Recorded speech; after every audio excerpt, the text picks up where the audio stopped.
Donc comment est-ce qu'on fait une infusion froide chez Soclassi? Alors, petit tuyau que l'on vous partage, je l'ai moi-même appris en Andalousie, en fait, il y a quelques années.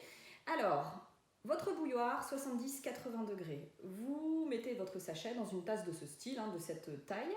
Vous faites un concentré, c'est-à-dire que vous mettez de l'eau à peu près jusqu'à la moitié, vous laissez infuser 4 à 5 minutes. Une fois que vous avez votre concentré, vous le versez dans un récipient de cette taille. Là, j'ai 400 millilitres par exemple, parce qu'il fait chaud, il faut boire.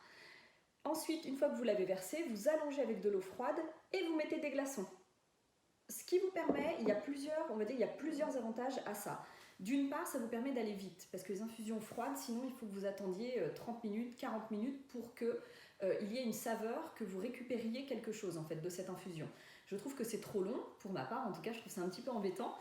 Et de plus, l'élément essentiel est que infuser dans de l'eau chaude permet de tuer des bactéries. C'est très important dans les plantes, que ce soit du thé ou des plantes à infusion.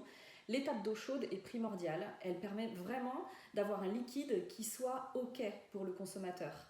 Si on infuse dans l'eau froide à 100%, sans l'étape d'eau chaude, il faudrait que vos plantes, ici, que je mets dans vos sachets Soclassi, il faudrait que je les traite à la vapeur, à l'étape industrielle. Donc c'est une machine bien spécifique.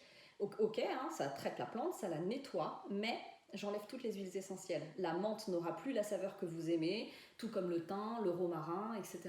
Donc je ne veux pas faire ça, je veux vous garantir vraiment du goût. Donc une infusion dans l'eau chaude, puis vous allongez avec de l'eau froide et des glaçons et ça s'arrête là.